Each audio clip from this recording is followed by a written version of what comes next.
Welcome to the Run from the Norm podcast, where we dive into the profound impact of individuality, self-expression, and authenticity within the running community.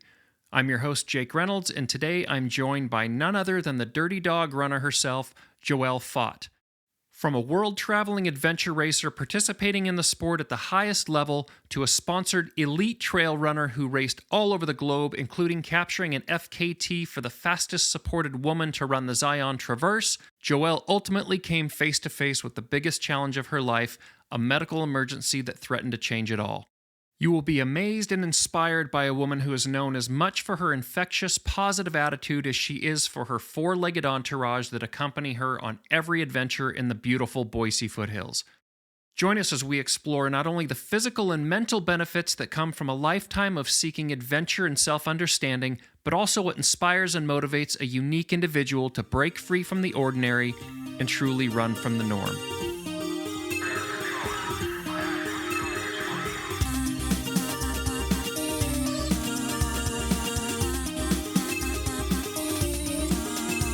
Joelle, how are you? I'm doing good, thank you. Good. How are you? I'm fantastic. We had a great run this morning. You dragged my ass up the mountain like you always seem to do. I had a ton of fun. We got through the fog, got up into some sunshine. It was an amazing morning. So we're just going to chat, and I'm going to start out with kind of a softball question. My favorite kind. Okay. So if your life had a musical playlist, what would be the title track? I'm the worst with music. I'll give you an easy one then. Maybe it's Who Let the Dogs Out. That is a great one. Yeah, actually, I could see that. Because you've got 4 dogs here. Tell me about your dogs, dog names, and where you got them, and a little bit about their personalities. Yeah, I've had many dogs in my running career. Yeah. Right now, I have a Scout who is a German wire hair pointer, but he's retired pretty much because he has a bad elbow. So he just gets to go hiking these days. I have Trigger, who's my little pointer pit bull, we're pretty sure, and he's the personality. We have Riley, who ran with us this morning. Also, Riley and Trigger did. Riley's a coonhound. She pretty much is 100 miles an hour all the time, except at home she sleeps all the time. And then we have Zoe, who's a little Kelpie kind of herding dog, and she gets to mostly stay home now with Scout and keep him company. Where did the love of dogs come from? You know, that's a good question. I've always loved animals. We could never have a dog growing up. So pretty much the moment I lived in a house that I could have a dog, I got a dog, and I've never been without one since. Just dogs or cats too? You know, I had a cat growing up, but just not the same. So where did you grow up? I grew up in Montana. I grew up in a tiny little town just outside of Bozeman called Manhattan. Oh, okay. Manhattan, Montana. Great place to grow up. Super glad I grew up there. I spent pretty much till I was 18, till I went off to college. I was there. Where'd you go to college at? Well, I started college at Marquette University in Milwaukee, but I didn't last very long there. I think stuff with family stuff going on, and then, I mean, I'm not a really big city person either, so being right downtown Milwaukee was not bit of a change. Really my cup of tea. So my parents had moved to Boise, and so I moved back into Boise and finished school at BSU. Okay, I was going to ask you how you got to Boise. So yeah, family and then moved I've pretty over much here. been here. I tried to move once after I graduated from college. I went out to Minneapolis for about 6 months. My sister lived there, and she wanted me to come out there, and yeah. Just didn't work out. It's just really flat there. Oh, yeah. Not much hills to run up. There's not a hill. Never. No hills. So speaking of hills, what got you into running and trail running? And I was really into basketball growing up. That was my sport. And I played nonstop. But then once you leave that, I just wanted to find something to stay in shape. I started going to the gym, became kind of a gym rat, and I met a good friend at the gym who taught like all the step classes and things, and she invited me to come run with her. She had an extra bib for this race called the Race to Roby Creek, and I wasn't really a runner at that point. I was in shape, but not really a runner, and I was like 13 miles up a hill. You know, this sounds crazy, but I did it, and loved every second of it. Couldn't walk the next day, but I You were in I love was from that hooked point from on. there on. So I started running roads and trails, but definitely, had a love for the trails. And then living here in Boise, I got into mountain biking, and then I heard of this sport called adventure racing. There was this race in California, and you could put your name in to get on a team. So I got put on this team with these two guys. They lived in Seattle. They were both Army Rangers. Oh, jeez. So I got put on a team with these guys. Never met them in my life. We met up once in Bend to do a little training day and night. So I met two random guys, and we rode our bikes and ran through the woods all night. And how long had you been running at this point? I don't know, several years, and I had gotten really into mountain biking. I was doing a little mountain biking racing. I was doing a little, running racing, but nothing serious. And I'd never really paddled in my life. I didn't really know anything about. I took a rock climbing class in college, but really didn't know much about ropes and climbing, and adventure racing involves all that. But we did this race down in Santa Monica, and we paddled in the ocean, and we went, for 24 hours, and I was addicted as soon as I did that race. And so I got really into adventure racing. What was the most exciting adventure race you've ever done? Probably the craziest one. I did the Eco Challenge in Fiji. Did you really? Yeah, it was an experience for sure. We didn't actually finish the race. There was only a couple teams that finished the race. I remember Mark Burnett, who is puts on Survivor and those shows now. Mm-hmm. He was the man behind Eco Challenge. I remember him telling us before the race, if any of you want your money back, this is going to be the hardest thing you've ever done. He gave you a way out. Yeah, and then we had been out lost in the jungle for quite a long time, and we came out on this river, and there was an opening, and all of a sudden this helicopter lands next to, by us on the river, and out comes Mark Burnett, and he was like, we thought we were going to have to call your families. We hadn't seen you guys for 2 days. Was this just your team? Just our team. We were just lost. We spent a lot of time lost, but met amazing people. We spent the night in a hut in the middle of the mountains of Fiji with a family where it was a one-room hut. We slept for a couple hours. I remember waking up and one of my teammates, there was a chicken roosted right next to his head in the hut. It was just... So you were completely off course? Completely off course. Really? Yeah. I was going to say, tell me about a day of that. What's it look like? It was, it became kind of a race of trying to get locals or, Fijians to help you find your way, because it's a jungle. We had to have a machete. That was part of your required gear. And so you couldn't, there was no landmarks. It was impossible to navigate. Just a compass? So, yeah, that's all you can use in an adventure race is a compass and maps. You can't use any sort of navigational equipment like we have these days. Bust out your cell phone. Yeah, nope. So the teams in front were then paying off the local people not to help the people behind them. Oh. It became a very interesting race. But anyway, I remember one day we're traveling and this guy was helping us, kind of showing us a way to go. And then he's like, okay, you just keep traveling up this river for a while, right? And we're like, okay, how long will it take us to get to this next point? And he looks at us, and they're all barefoot, the Fijians. They travel everywhere barefoot. And he's like, for me, 1 hour. For you, 4 hour. Really? And it was so true. They could just run up these rivers, and we would be slipping and falling with our nice shoes on and everything, And they just knew the way through. Just could go. It was really cool. Interesting. Did you have any worry about snakes or cheetahs? I don't even know what's in the... There was big spiders, which is my least favorite of all things. But yeah, no, I don't know. I wasn't really afraid of anything. I did get some sort of infection in one of my cuts. And when I got back to the United States, my legs swelled up and I couldn't walk on it and had to go to infection specialists. And they're like, we don't know because it's from Fiji, it's some weird bug. So it took a while, and it ended up being some sort of strep-related infection. But just pump you full of antibiotics it keep your fingers crossed. It eventually went away. Interesting. I didn't lose a leg. Yeah, thankfully. But no, that was probably the most exciting. We did some cool races. I did a neat one in Mexico. I did lots in the U.S. There was a couple urban adventure races, which were pretty fun. We did New York and Chicago, where you'd go around the city. Basically, we had to run up the Empire State Building. Really? We had to run up Sears Tower. I think, scootered through Central Park at like 2 a.m. Just really kind of crazy fun stuff. So once you start getting into it, is that how it kind of perpetuates from there? Like they just, you've done this adventure race, so they say, hey, here's another one? Well, you get on, it was pretty popular then, and we got sponsored.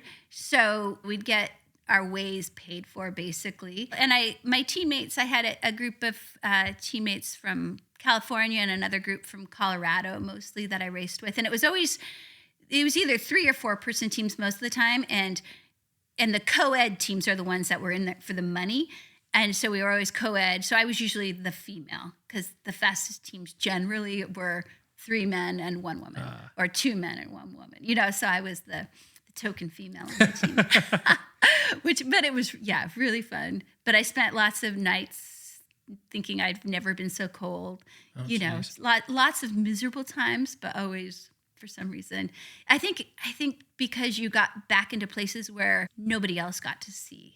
It's just surreal. Because you weren't on trails. You were just finding your way. So would you would always be with these same people? Yeah, you had to stay together. That's the rule. Okay. So like you start as a team, you finish as a team, you go to each checkpoint as a team.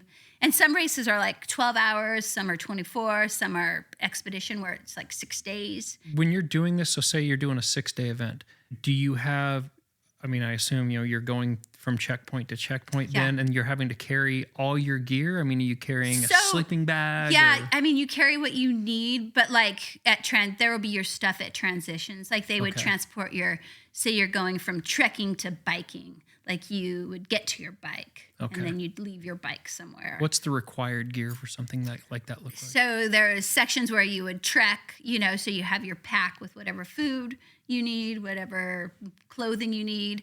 Then biking, same thing. There was rope sections, so there was a lot of rappelling, so you'd have to carry your harness and your, all the things you'd need to rappel. Okay. Or there's like Tyrolean traverses. There was, in Fiji, we ascended a waterfall, so you had to carry ascenders and that sort of thing. Just amazing. And then paddling, they usually supplied the boat. Sometimes we brought our own boats, but it was usually like 2-person kayaks. It was mostly flat water. In Mexico, we got to do a whitewater rafting.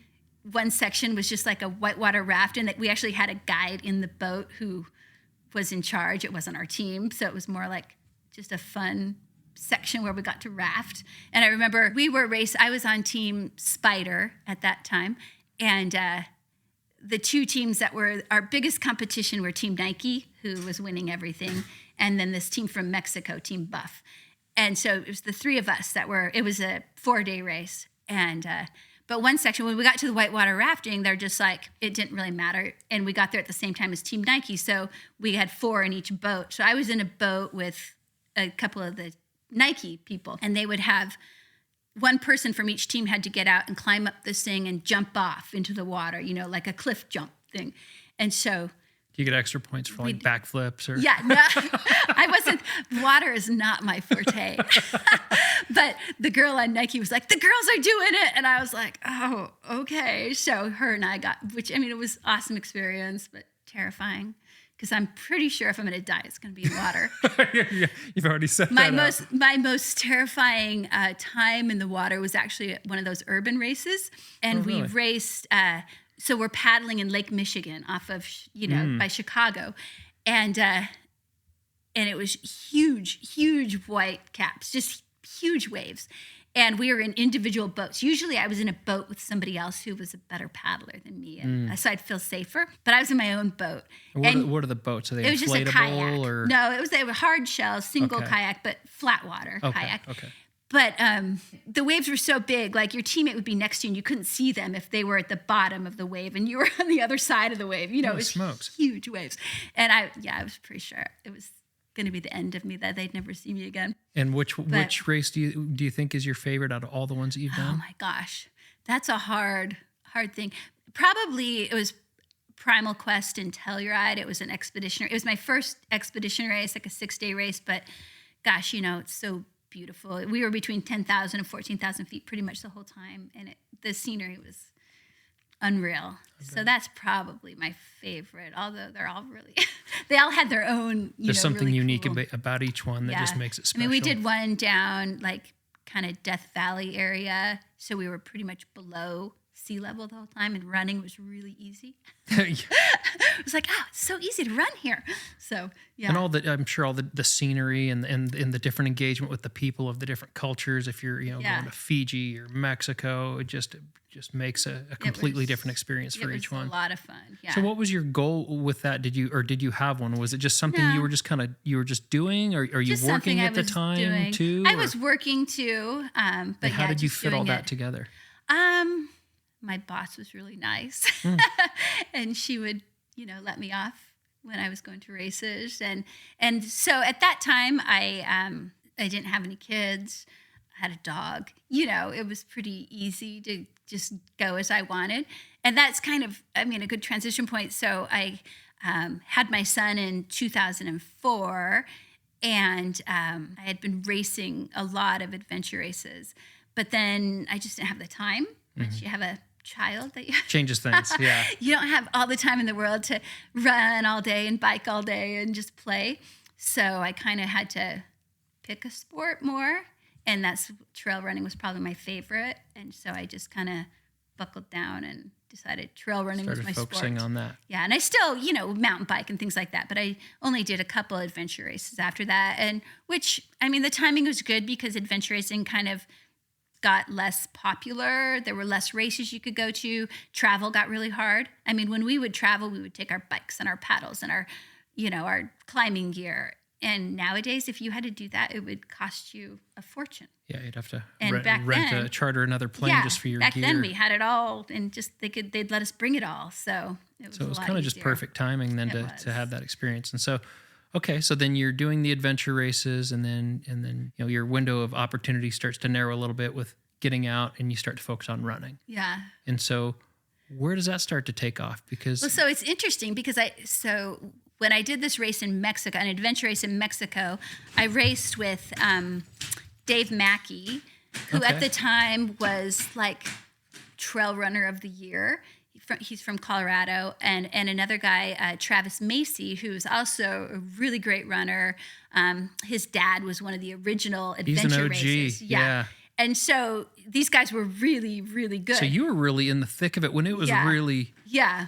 Okay. So I raced in Mexico with them, and usually I could hold my own, no problem. Like, a lot of times the female on the team was a little bit slower and would get towed, like on the bike, they'd connect a little tow rope. Oh, but really? I had never had to have that happen to me.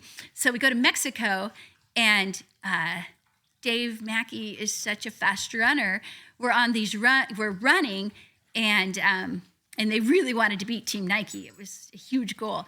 And so they were going really fast. And so he connected me to him on the run. So I had a little tether between him and I. So I had to run as fast as he was. He was pulling me along, right? So you had to go fast. And he, bless his heart, he's an awesome guy, but he is a serious racer. And he didn't care how I was doing back there. We were going to go this speed, right? And so on the downhill, he's a crazy fast downhill runner, and I'm connected to him. So I just had to go fast, right? So 2 weeks after we got back from Mexico, I raced Way Too Cool, which used to be probably the most popular 50K in the United States. And for those that don't know, that's down... It's in Cool, California. Yeah. It was in March, so it was the first big run of the year, and everybody used to go to this race. And so 2 weeks after this race in Mexico, I'm doing Way Too Cool, and I had never really been super competitive trail racing. But after being towed by Dave 2 weeks before, I was like running downhill was so easy for me. I don't know how big Dave is, but you're not a huge gal. You're very petite, and I can only imagine Dave is quite a bit bigger than you are. So it was probably a bit of a challenge. It was, but it made me fast, and I had no fear on the downhill. And so I got to Way Too Cool that year, and I won, and I beat all these sponsored athletes. And so you kind of just came out of nowhere. And I was kind of a no one as far as it goes. And you signed up for Way Too Cool because why? I had done it several times before. I loved the race. My dad lived down in California.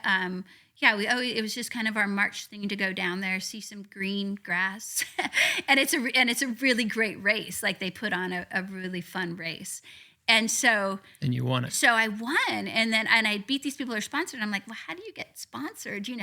And one of the girls was running for Montreal, and I had gotten a hold of Montreal, and it all worked out, and they offered me a sponsorship. So then I started. So that's how you got in with Montreal. Yeah. But I kind of owe it to Dave because he made me run fast that day. Hey, whatever it takes. Right. Now, you didn't have specific sponsorships in adventure racing? We did. We had different sponsorships, though. Okay. Like Spider sponsored the race in Mexico. We were sponsored by an insole company when we went to Fiji, so it kind of varied. So do you have to go chasing those out? We did, okay. Yeah. Going to Mexico with Team Spider, I was there. The female that they normally raced with got injured, and so I was kind of a backup. Gotcha. So I got lucky with that. Okay. But they weren't my regular teammates. And my son was just a baby then, so it worked out really well. So what happened after that? You win way too cool. And so I, started doing a lot more trail races. And when I was adventure racing, I was like, why would anybody run 100 miles? Like that seems so boring, right? Guys, it's fun to run a while, then you get on your bike, and then you get in a boat, and you do all these different events. But I would never just run 100 miles. And then I get into trail racing, and you're like, oh. Then you're like, okay, I have to do something longer and something longer. So I really liked the 50K, and then I decided I should do something longer. So I signed up for Miwok, which is 100K. And where's this one? It's by San Francisco also, so it's also in California. It was a real popular race at that time, but I'd never done anything longer than a 50K. And so suddenly I'm doing this 62-mile race. And I remember riding, I got a ride with some people randomly, and I'm riding in this van to the race start, in the dark of the morning. And they're all talking about their goals and this and that. And I'd never run that far. And they're like, saying what they expect their times to be. And they're like, you've never run a 50-miler? And I said, no. And they're like, oh, it's going to be hard. And anyway, I ended up beating all those people in the van. Really? Yeah, it was a really fun day. It was very rainy, which was kind of a bummer. So the views weren't as good. It rained for probably 8 hours of the race. But I ended up finishing 4th, which I was really happy with. I was under 10 hours, which the people in the van were like, saying you won't ever finish under 10 hours. So I was really happy. So why do you think that was? What is it that you think that you were able to capture I think I just enjoyed myself out there. I mean, obviously there's some sort of natural ability with it. I wore a Timex watch. My watch died about an hour into the race. It was so rainy. I think rain got into it. So I had no idea how far I'd gone, how long I'd been running. One time I was by somebody, I was like, what time is it? I have no idea what's going on. I didn't know how to eat. I was going to ask you, so what's your nutrition look like for these things? That was my struggle. Okay. I'm a terrible eater when I run. And so I remember once being interviewed by I Run Far after a race, and he asked me the same thing, like, so what do you eat? And I was like, well, I try to eat a Cliff Block an hour. And he's like, so like the pack of, and I'm like, no, like one of the little gummy blocks an hour. So in like a 10-hour race, I'd eat 10 gummies.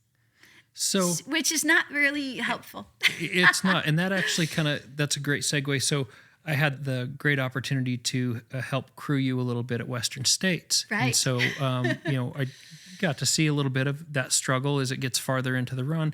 And you're just tough as shit, really. Like you still were able to power through and complete. So, but I was never successful at 100-mile races because of the fact you just can't make it through 100 miles without getting enough nutrition in. And I don't know, but something with my stomach, I can't take goos. I struggle eating. So 50 milers were kind of sweet probably spot. My favorite because you don't really have to eat a lot. You can get through 50 miles without a whole lot of nutrition. So I enjoyed those races a lot more. I ran Western States 5 times. I finished 3 times. And all of them I did great the first part. And then the second part, I did terrible. So then let me ask, what's your relationship with that mental game and the struggle, especially in these longer runs when you're struggling with your nutrition. I mean, you've got to really deep dive and play that mental game to keep yourself moving forward. Yeah. So how do you do I think that? mentally I'm pretty strong, but once your body doesn't have the energy it needs to keep going, it's pretty tough. So what do you think your most difficult race was that you did trail race? That's a good question. I mean, probably one of those Western states, just because just that longer distance. It was just that longer distance, like, and to not finish twice. I finished pretty much all the races I did, and so not finishing is really tough. And then you really regret the decision after you make it. And I mean, I wasn't ever injured. You know, it wasn't because I was hurt. It wasn't because I just didn't have anything left in me, and was miserable. So the very first time I did Western States, I mean, it was very new to 100 miles, and I was doing well. I was in probably third place at halfway through the race or something. Or no, I think I picked up my pacer at Forest Hill, and he kept saying, "Oh, this is amazing! Your first Western States. You're going to finish third, you know." And then a female would pass me, and first Western States, you're going to finish top 5. This is so great. And then we get to like mile 80, and then another woman passes me, and the wheels just start coming. And he keeps changing. Oh, your first Western States, your top 10. You know, I ended up finishing 7th, which was good for my first impressive. Western States, but it shouldn't have been like that. You know, I was so far ahead, and then to So how do you recover from that mentally then? I just didn't do many hundreds. Yeah. Well, you find your sweet spot and you stick with it. Yeah. I mean, they started doing this Ultra Trail World Tour towards the end of my racing career part. And so if you won certain races, or you could get invited to these races, and they would pay for certain things. They'd pay for your airfare, they'd pay for your entry, depending, and that you'd get invited. So I got the opportunity to go race in Australia. And when they sent me the invitation, it was like this North Face 100. And I was like, oh my gosh, I so want to go race in Australia, right? But 100 miles. Oh, can I do it? You know, and I was like, well, I'll do it because I want to go to Australia, but I'm not going to do good.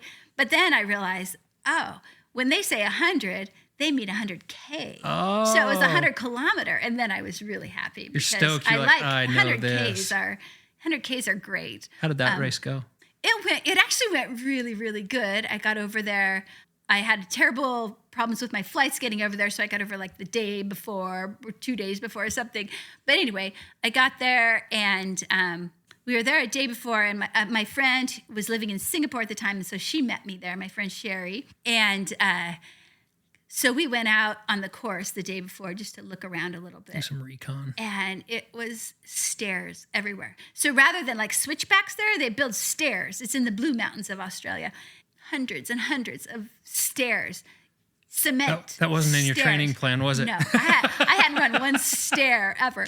And so that's got to mess with your gait and everything. And so they had put us up in a house, and we were staying with this girl from Spain who had also been invited, and her Nuria Picas was her name, and she at this time was like one of the most amazing female ultra runners and still is.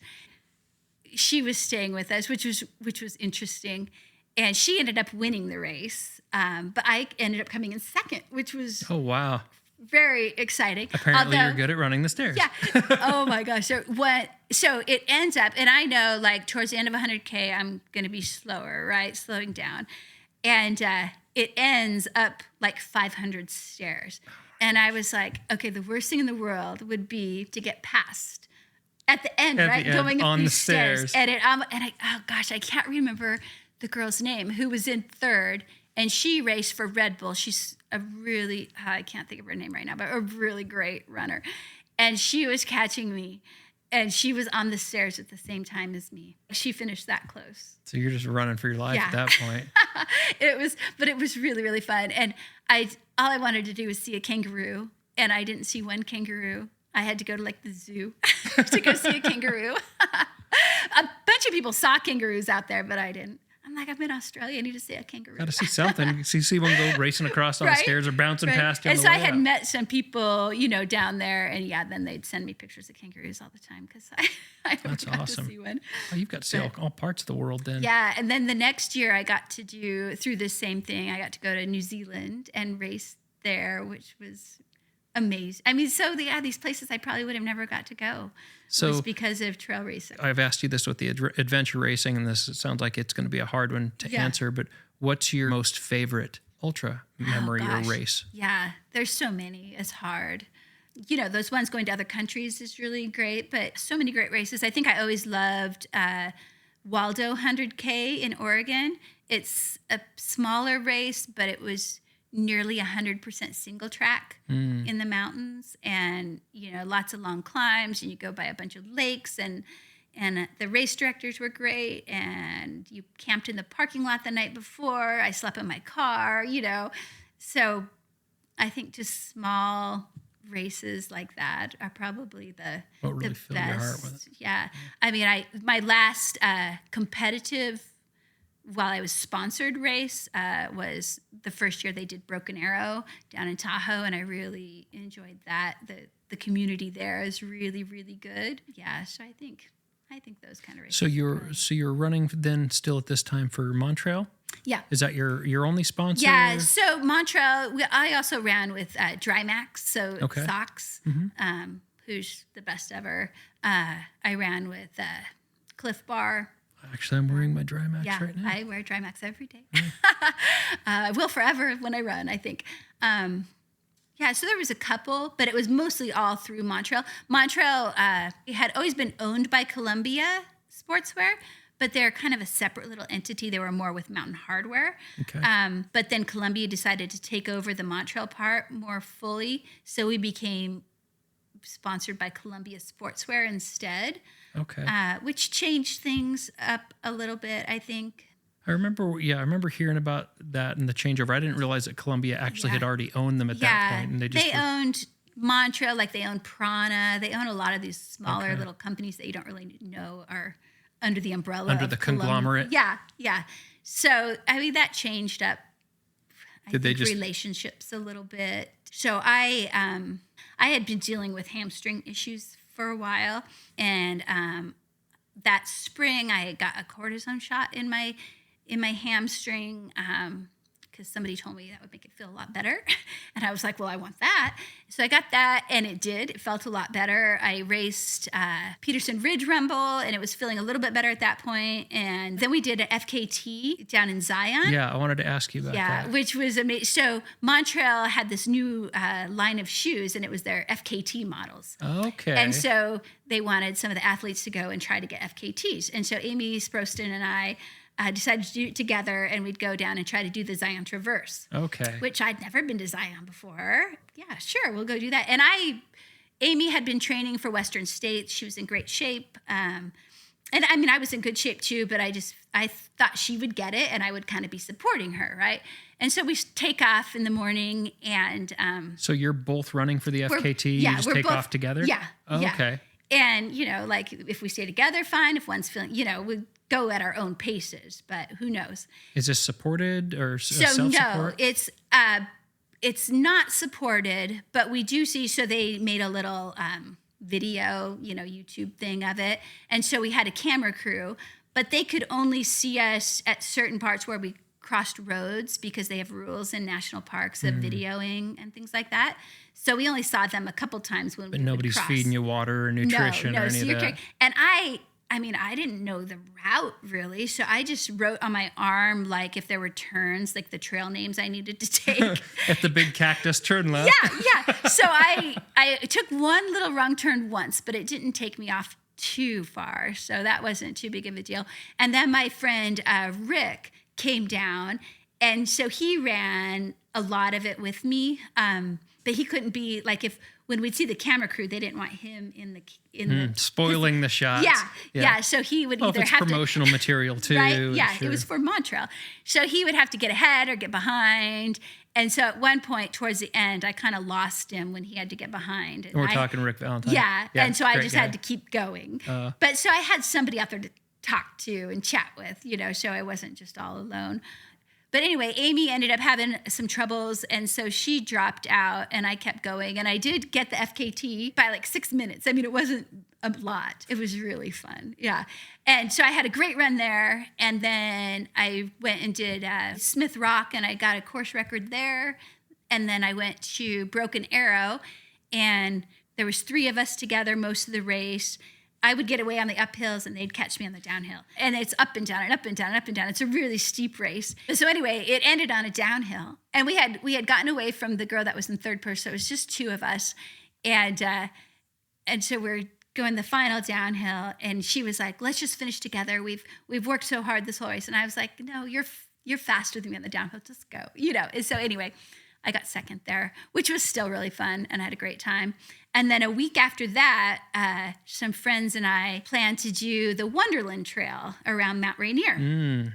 And we were just doing it like for fun. We weren't going for any fast times or anything. So we decided we're going to do it in 3 days. So we'll do like 33 miles a day and go sleep at night and then do 3. But so we get there and we go to like a ranger office just to go say hi. Go check in. Go check in. And they're like, well, it was a big snow year. Ooh. And they said, there's still so much snow on the trail. They said, nobody's been all the way around the mountain yet this year. And we're like... Challenge accepted. But, we had planned this time away. We're there. We all met there. We had a friend who lived in California, and the 3 of us were from here, from Boise. And so we're over there. We're like, well, we might as well just try, right? Now, when you say you're breaking it up into 3 days, are you sleeping on the trail? No, so my friend Rick, his dad lived in Tacoma. And so he came and picked us up, and then we slept. And then he had another friend who lived really close to the trail, and so he picked us up, and we slept at his house that night. So we always had like a warm night. Nice. And meals. There you go. And then they'd drop us off where we ended the next morning. So yeah, it was really fun, but there was so much snow. But you did make it all the way around? We made it all the way around. Nice. We got lost one time. Luckily, my friend Jose was there, and he put the route in his Garmin watch, which at this time, I didn't even know you could do that.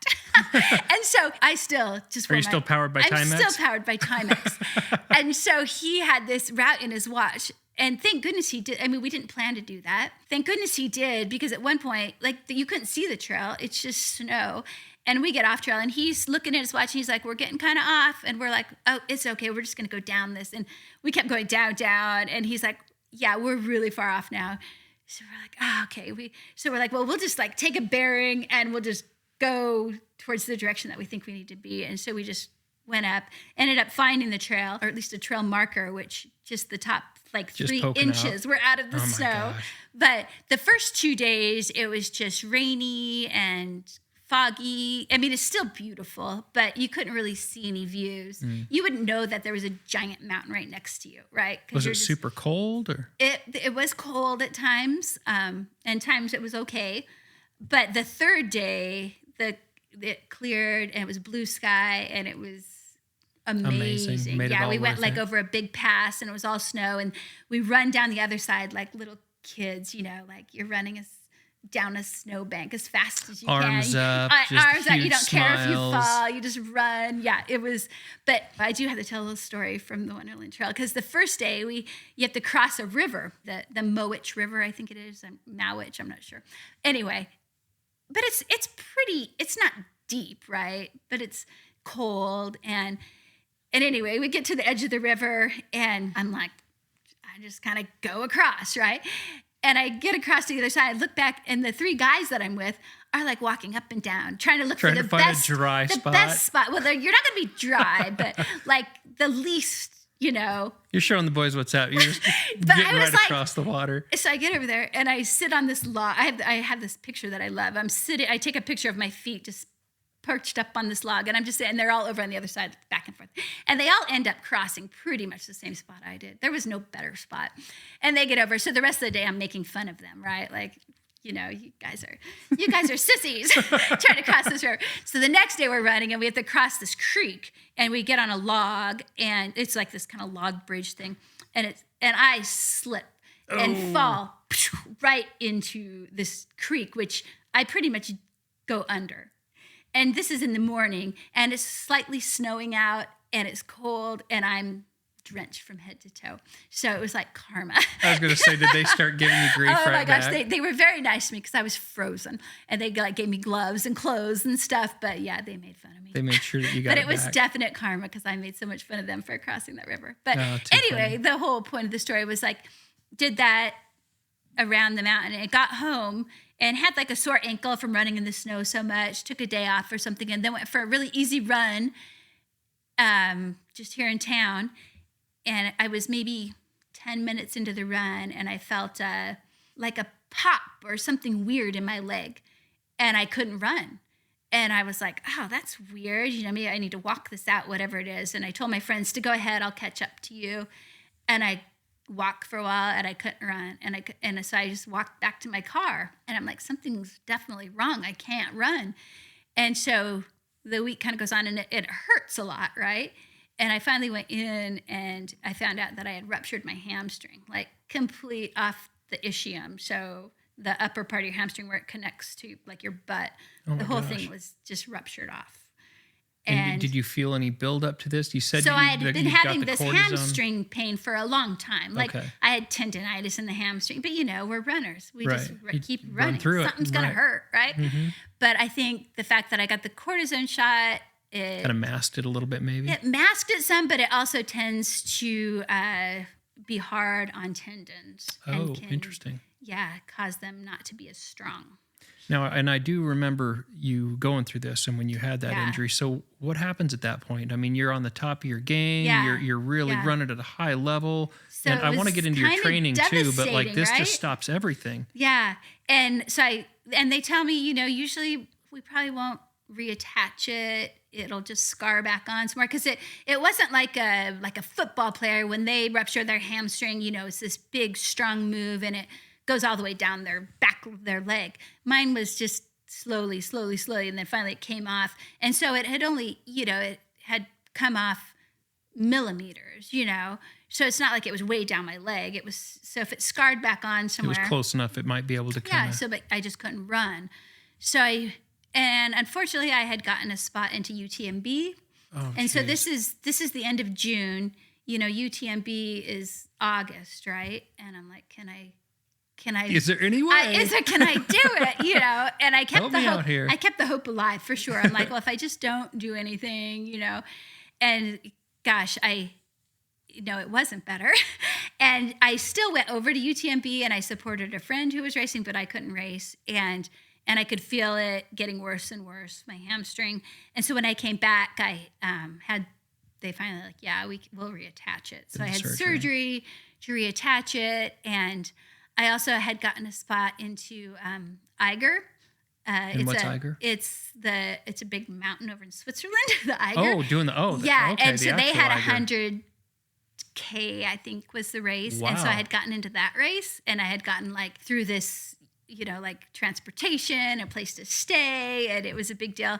And so I'm like, well, I want to be back for that. And it was the next, I can't remember exactly when it was, but it made me try to come back too quickly. So I didn't really let my hamstring heal enough after the surgery and tried to come back. And I tore it slightly again, and so then I had to take more time off. I biked a lot, and eventually it re-ruptured. Oh, jeez. And then I didn't have surgery again, and I just kind of left it. And it's actually been pretty good. So it must have scarred on somewhere. Interesting. And it's been feeling pretty good, but I mean, it's never 100%. It's never going to be the strength it was. And okay, I didn't know that whole story of. I knew that you had the injury, and I knew it was taking a while for you to come back from it. So, what does that do to your mental game? I mean, well, so then I lose my sponsorships because I can't really race. Okay. And racing was kind of my identity, at yeah. that time. That was my self-worth. Like if I do and it's good not in just races, racing. Like it's your whole community. It's your whole community, Yeah. and you're doing it at the highest of levels. Yeah. So it was pretty devastating, I'd say. How do you deal with that? Oh, I don't know. I was sad.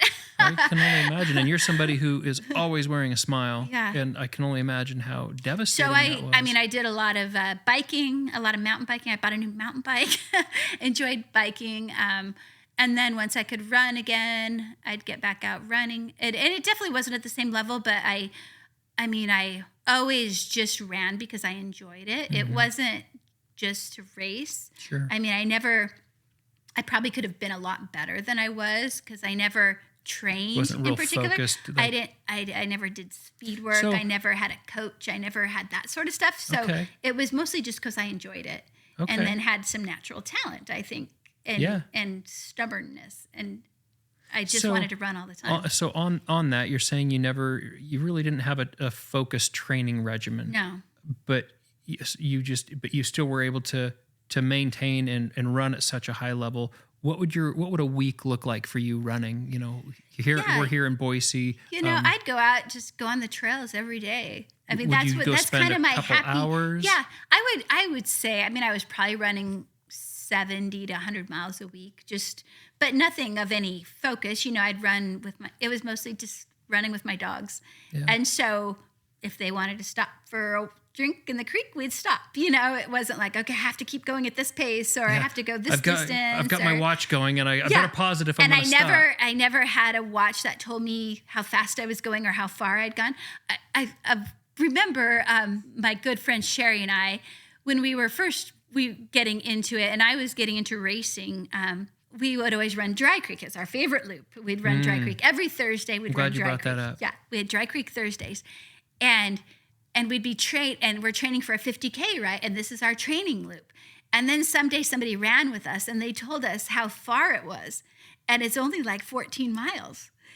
And we're like, oh, this is our... Only 14 miles. Yeah, but this is our training for a 31-mile race, right? Yeah. And we think it seems so much farther because it's kind of a hard That's loop. what I was just going to say. For those that haven't run Dry Creek, it's a beautiful area, beautiful trail Best to run. Ever. But it gets pretty hard to get up there towards the top, and it's steep, and it's got great climbing. It does. But in our minds, it's got to be like 20 miles. Exactly. Yeah. And then somebody tells us it totally ruined our whole, because in our minds, we were perfectly trained. Yeah.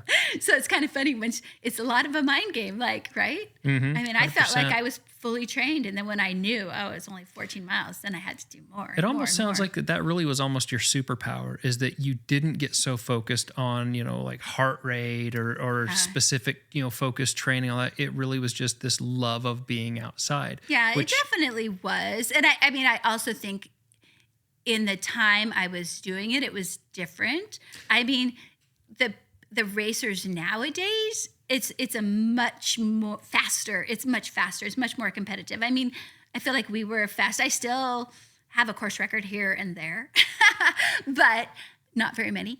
And I want to ask you, people are much more serious. People come out of college, and there's money. There's money in trail racing now, so people don't have to just focus on the roads where they can get sponsorship and make money. Now they can go to the trails and make money. And I want to ask you about that. So, how do you feel as you see the sport change? We talk a lot about, our OG crew from around here that we used to always run with, and a lot of these people we're talking about, they're great friends of ours, and you knew everybody, and you go to the races and it was tight knit, and everybody slept in their cars, or you hung out together. I think that there's good and bad. Like I'm glad that more people are venturing out to the trails and getting that. What it brings you being out there on the trails, I think, is so good for you, for your person, for your mental status. Yeah, you're 100%. And so I'm happy that more people are experiencing that.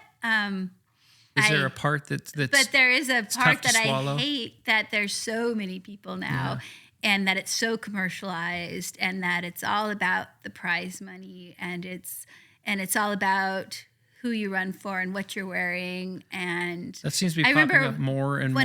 One of the first times I really noticed it, a bunch of us went over to race the Gorge Waterfalls 100K, and it was a golden ticket race, so it drew in a lot of good runners, and it's a beautiful course. And I remember finishing, and it was the last time I got a golden ticket. Was this back when we all ran it? Yes. Okay.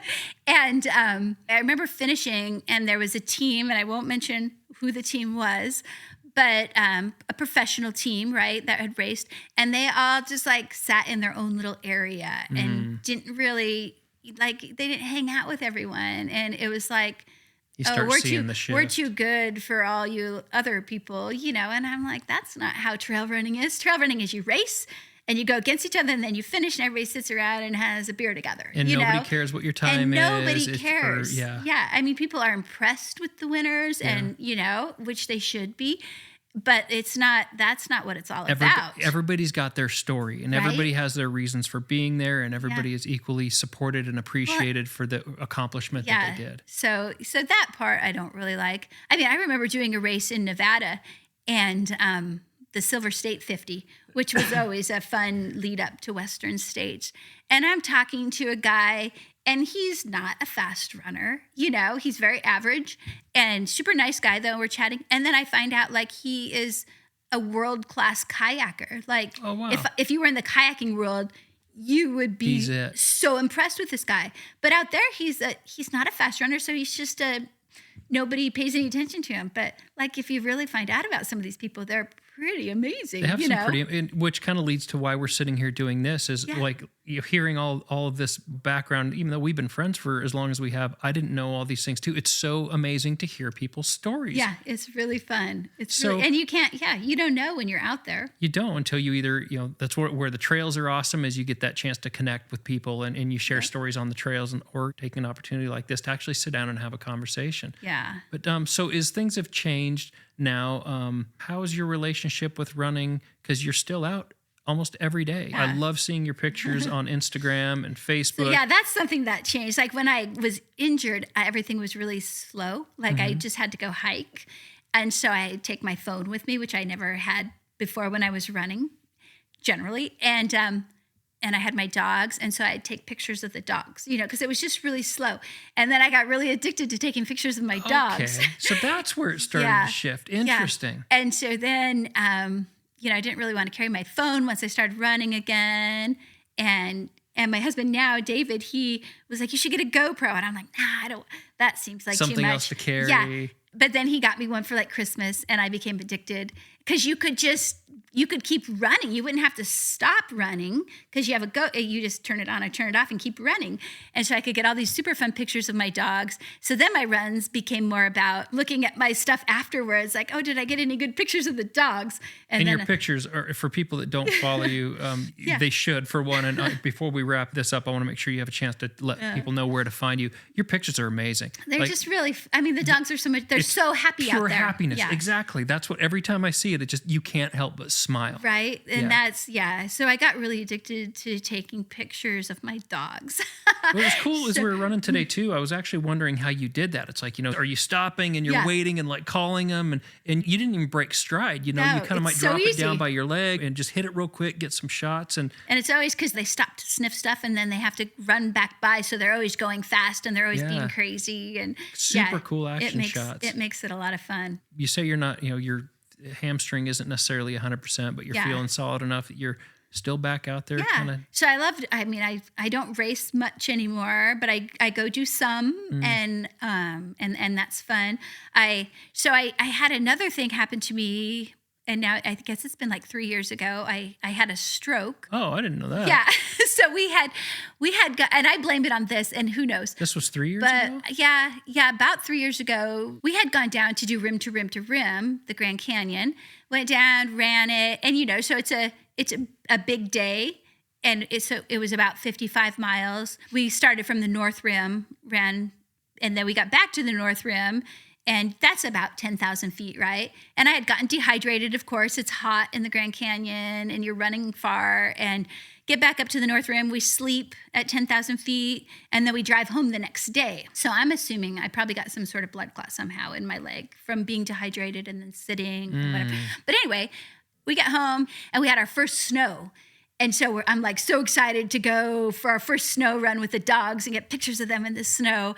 And it's a Saturday or Sunday morning. And so we go run Hulls and Upper Hulls where we were today and have a great run, 10 miles, get done, get in the car.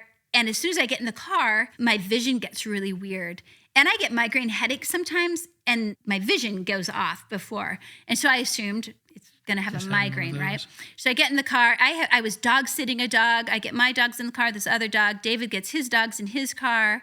And I'm sitting there, and he's about to take off. And I'm like, I just have to sit here for a second till my vision gets a little better. And he's like, no, I'll just wait a minute, And so finally it's not getting better. And I'm like, I just need to drive home so I can lay down and close my eyes for a little bit, because that usually makes it better. So I start driving, and my vision's so bad I can't stay on the road. Oh my gosh. And I'm going like 5 miles an hour, and I can't stay on the road. So finally he's in front of me, he sees me, he pulls over, he's like, I'm gonna drive you home.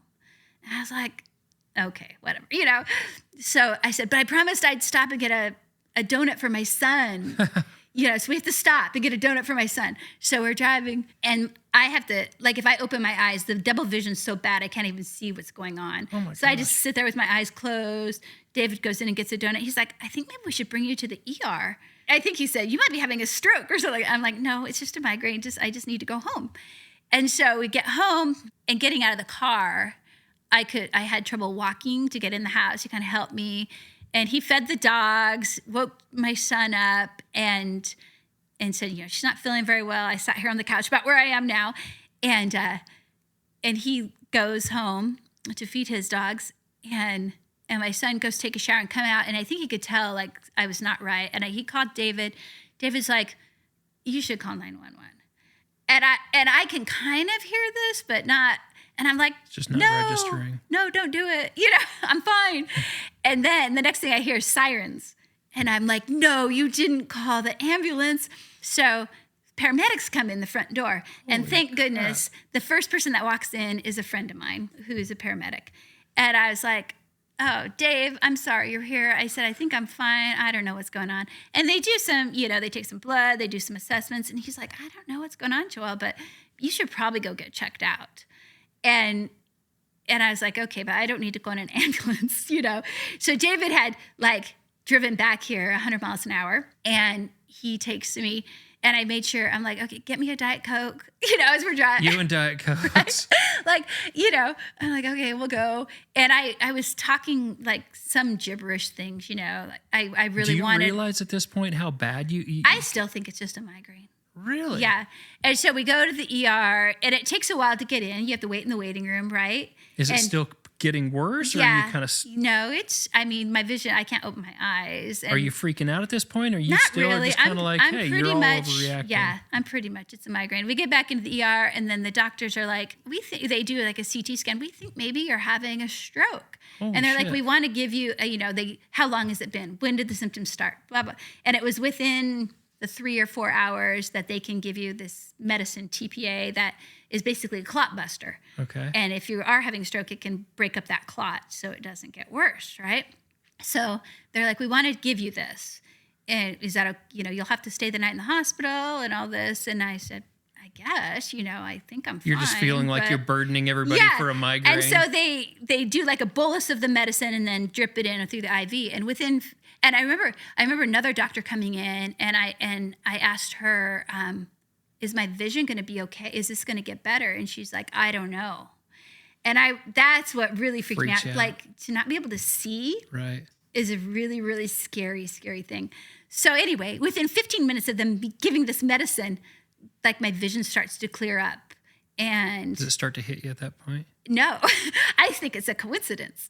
I'm like, really? Well, my migraine's getting better. And so anyway, they're like, well, you have to stay the night in the ICU because we gave you this medicine that you could bleed out. You could have a brain bleed. I'm like, at the ICU, you've got to be kidding me. So and then I get this terrible headache. And you're in the medical field. Yeah. Then I get a bad headache. And so they take me back to CT scan because maybe I'm bleeding, right? But I'm like, no, I never drank that Diet Coke because I was so out of it. And I'm so used to having caffeine from Diet Coke that I hadn't had any all day. That was what my headache. So you're just you're telling yourself this story that it's right. Okay. It was so anyway. So they take me up to the ICU, and I have to stay there. And this is COVID time too. Oh, so geez. everybody's all geared up Masked anytime up they have to come in your room. And then I'm a runner, so my heart rate is like 40, when you're resting. Yeah. And so the monitor is always going off because they have it set to like 60 or something. And so they always have to gown up and come in. But that night they did an MRI and confirmed it was a stroke. Really? So then I was convinced once I had an MRI that told me it was a stroke. But then they also saw 2 like other previous small strokes in my brain, which really? I've never had symptoms like this before. Holy crap. So what does that change for you at that point? Who know? They're like, we don't know why you have it. And so they do all these other tests, and I find I have this little hole in my heart, which is, it's not an uncommon thing. They say like 25% of people have it. Really? Usually when you're born, this hole closes, like with your first breath. But for some reason, with 25% of people, it doesn't ever close. And it's never a problem unless you have a stroke. So if you get a blood clot and somehow it gets through that hole in your heart, and then it can travel to your brain. So they want to monitor my heart, and so I have to wear this heart monitor home. What are you thinking at this point? I'm like, when do I get to run?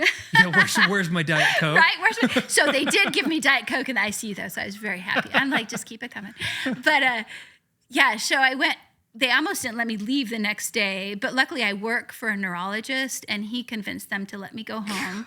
You work for a neurologist, right? It worked out really well. That's like a punchline to a joke here. So I got to go home the next day with a heart monitor on, just the kind that sticks on you. Mm-hmm. And I said, "Can I run?" And they're like, "Yeah, it's probably best for us to see what's going on with your normal activity." But do they know how you run? So the next day, so I had the stroke on Sunday. I think I got home on Monday. So Tuesday I go for a run with the dogs in the hills, and it was amazing, Oh my God. And I really felt, thank God I didn't have any side effects from the stroke. I mean, That's what I was going to ask. All my arms, legs, everything worked fine. No loss of motor function. The only thing I've really noticed was my memory is definitely, I have issues with it since that. But they also put me on a blood thinner, so I had to be, like I'd run into something and I never get a bruise. Like it takes a lot for me to bruise, and I would just have all these bruises on me from this blood thinner. But I only had to be on it for 2 weeks, and then I got to be off of it. How do you feel now? So then so my heart monitor didn't show anything, so then they wanted to implant a heart monitor. Oh my gosh. Yeah, and they were like, for like 3 months so we can watch it. So then I had this thing implanted, and it's pretty minor. They just put it under your skin. So I still have that in. They monitor it for like 3 years. And my heart is actually really good. I don't have atrial fibrillation, which is what they kind of look for. So do they have to go in and like replace a battery periodically? No, it's good for like 3 years. But so now I don't monitor it anymore because I just actually stopped like last month because I'm like, it's fine. You told me I had to have it for 3 months. It's been 3 years, and there's been no problems. Everything's good. So do they have to go take it out or anything? They can leave it in, or you can have it taken out. Interesting. Yeah, it does. It doesn't bother me. I mean, there's like a little lump there, but other than that, it's not. Nothing to worry. It's nothing to worry about. And now you feel. So I feel good. I take a baby aspirin every day, and that's really all I do different. Really? But I do. I think about it sometimes. Like if I had a really hard effort, like a really long run where you get dehydrated. If you're not feeling like on point, it starts to kind of. I had one day where I passed out randomly in the morning. Then you're always like, was that something? Right. Everything is always, 100 steps ahead immediately. Yeah. So, I mean, I still, like the other day I was running and my vision got blurry, but I kind of know the difference now. Like, oh yeah, that's just a normal migraine. It's not like it was that day. Right. So, I guess that really, because as runners, we're pretty in tune with our bodies and how it feels, but I guess that would really change the game. I mean, but the one thing it really changed, so David got me this Apple Watch for Christmas. He gave it to me early because I had a stroke. but because it monitors your heart rate and all that sort of stuff. And you can, like, if you have your phone with you, you can contact with this Apple Watch. And he wanted me not to be alone in it because I spend a lot of time by myself running with the dogs. And but so that was the first time I ever had a watch that was smart.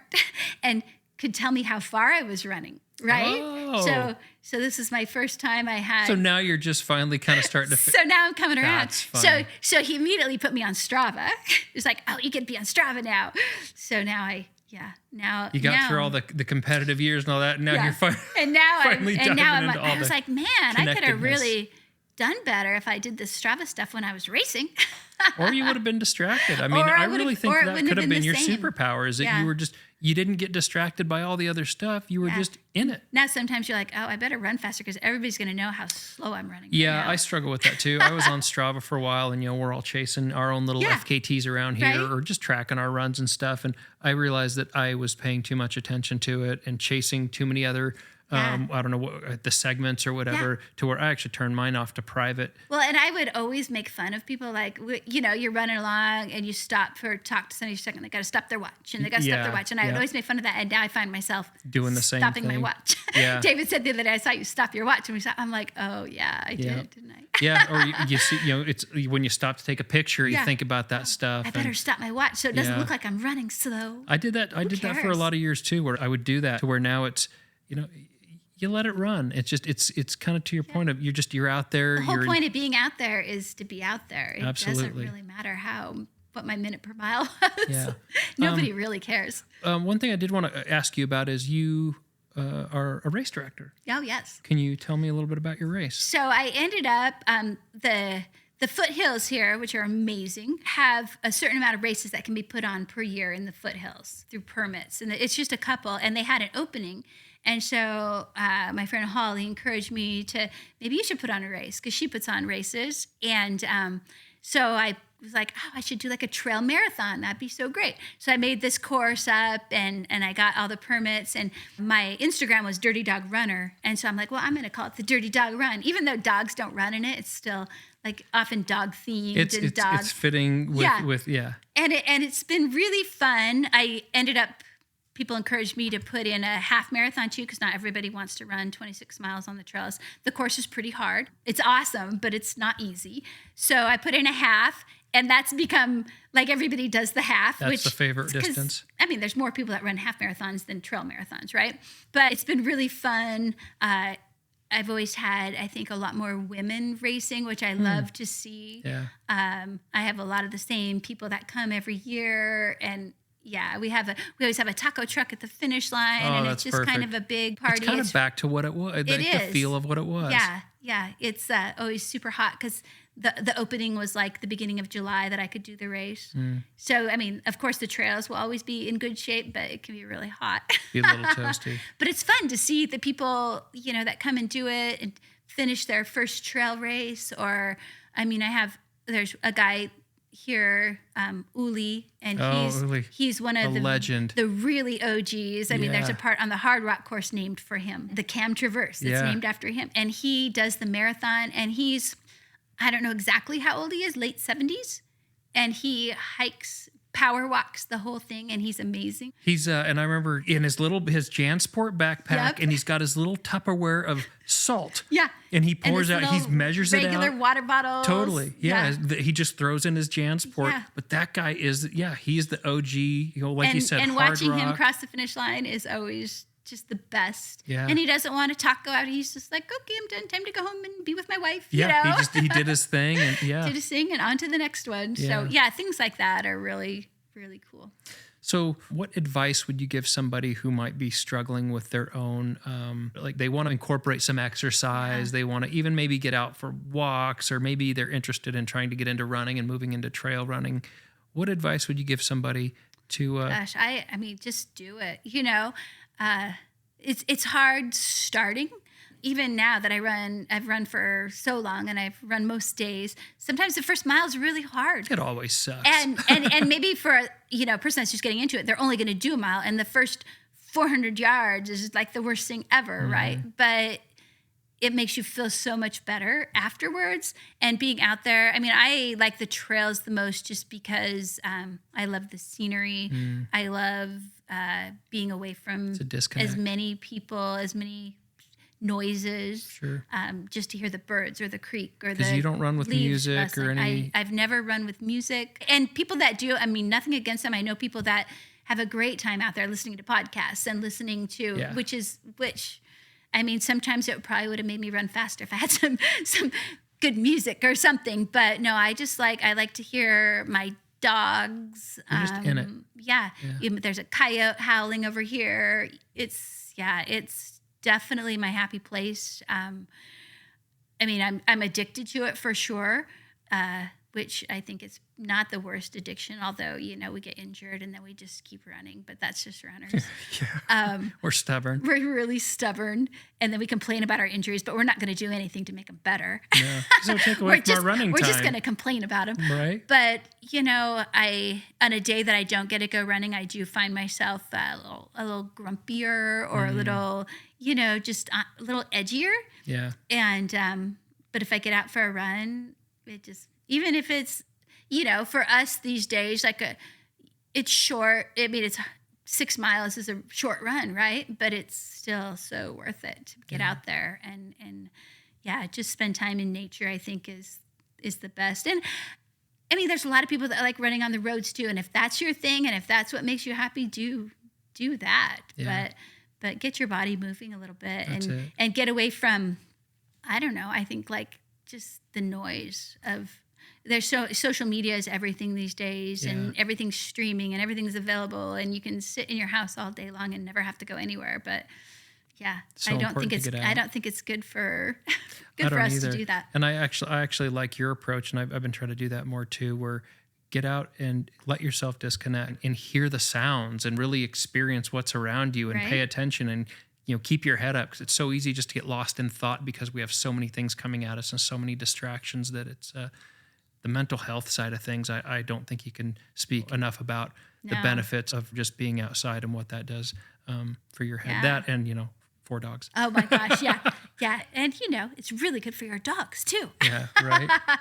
People always ask, how do you have a household with 4 big dogs? And I'm like, they're always tired. Yeah, it's because I run them until they sleep. They go running and then they're super mellow at home. Yeah. I mean, they're all sitting around us right now. They're just chilling. Chilling out. I mean, and dogs on the trails, they're always happy. And I think that's what it's all about. Sometimes I see people out there and they're just not happy. And I'm like, what? Why are you doing Why are you out here? Yeah. You should be happy and you should say hi to everybody. Yeah. And yeah, it's so important. Right? And the connection. You're just like, nobody else gets to see this right now. Yeah. But we do. And share, exactly. And then sharing those smiles with all the people that you see. I know. Yeah. That's why you do it. Yeah. Well, let me ask you, for people that want to learn a little bit more about you, learn a little bit more about your race, where can people find you online? I'm on Instagram, which is where I always put my pictures of my dogs. So if you don't like dogs, don't. It's pretty much all it is. And I had, it was Dirty Dog Runner, but I got scammed and it got taken over. Oh, is that why it changed? Yeah. Okay. So now it's Dirty Dog Runner _2. Okay. So Dirty Dog Runner _2. Yes. Yeah. And on that's Instagram. I mean, I'm on Facebook, Joelle Faught. I need to change it, but I haven't yet. I'm on Strava too. That's right. Connect with you now on Strava. I mean, I've enjoyed Strava as far as I've met several people. Will end up, you have the local legends, right? Yeah. And so-and-so stole your local legend. Right. And so I started chatting with different people like, you keep stealing my local legend. Like a good friend now, Riley, we stole each other's local legend a bunch of times. And so we chatted through Strava and then we met on the trail and he's just an awesome, awesome guy. Another friend, Antone, we met through Strava and now he's joined us at some races and getting to know these people is kind of fun. Do you think it's different now, kind of rebuilding community again where you're at now from when it was when you first got into running? Because it's almost like, now that you're getting back into these things and like Strava and all that, it's reconnecting with that tribe, the like-minded people. Do you see that you're finding more enjoyment in those connections now, or is it just different? I think it's just different. I don't know. I mean, I think I have a lot of the same connections as I always had. They become friends for life once you run together, That's true. I think. But yeah, I've met new people, a lot of younger people. So it's interesting to see the new generation of people coming into, because for a long time, I swear, we'd never see people younger than us out there. And where is the next generation of runners? Right. And it seemed to take a while, but now I feel like around here, there is a new generation of trail runners. And Boise's kind of been a hot spot lately. Like we've gotten some really talented runners that have moved here. And when I was racing, I was one of the only people that was really like sponsored racing that people might know your name or something from trail racing in particular. We had amazing triathletes here that people would know, or, there's a lot of amazing athletes, but now like there's a whole group of trail sponsored athletes that live in Boise that are just trail runners, which is pretty cool. It really has become a hotbed. Yeah. Unless you want crowns and stuff. I know, right? If you're a guy getting a crown in Boise, it's not happening. Like I told you, I've seen the ones I've had. They're slowly just. Right? I just saw one disappear a couple months ago, and it's like, well, I'm probably not getting those back. I think it was last summer. I saw it's like somebody stole your crown, right? And I looked her up, and I was like, oh, well, she's going to be getting a lot of credit. Yeah. Early 20s, mid 20s. Yeah. Runs for Solomon. But I was like, but you run with a dog, so I'm happy for you to take any of my crowns. There you go. If you have a dog with you. That's funny. Well, I really appreciate you taking the time. It's so good to talk to you. Yeah, you too, and sharing your house and the company with your dogs. I will ask you one last question here, and then I will let you get back to your Diet Coke. Yeah. Oh, my gosh. What's the legacy that you want to leave behind? When people think of you and think of your name, what do you want people to think of? I hope they think of just that I was always smiling out there. I think I got that a lot in a lot of races. I just wasn't as serious maybe, or maybe I just enjoyed it more. I don't know. But I would always be pretty happy. Yeah. So maybe that, just enjoy yourself while you're out there. We're very fortunate. As you see the world today, there's so much bad and there's so much devastation and there's so many people that are suffering. And I have the opportunity to go run on a trail with my dogs, We're so fortunate. Yeah, we should just realize how fortunate we are and be happy about it and be nice to other people when you're out there. Yeah, absolutely. And, let the dogs enjoy it too. Let the dogs out. Let the dogs out. Yeah. It's a place where they can run and get to be their own little selves out there too. So yeah, I love that. Yeah. Well, thank you so much. It's Thank you. I think that's a great place to stop. And again, thank you so much for taking the time. I really enjoyed it. Yeah. It's great.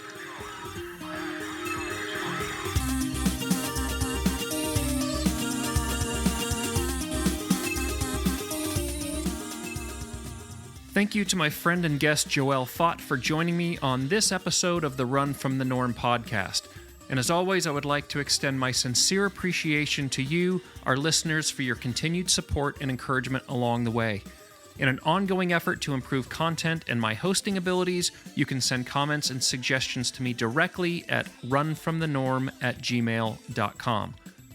I also encourage you to visit our website at www.runfromthenorm.com for updates on new podcast episodes, access to our online store where we have some Run From The Norm merch for sale, which goes directly to supporting this podcast, and you will also find a newsletter sign-up link if you'd like us to notify you when a new podcast episode is released. Additionally, for the month of January, we will be releasing a new episode every week before we settle into a bi-weekly release schedule starting in February. So please follow the show and watch for episode 3 coming soon.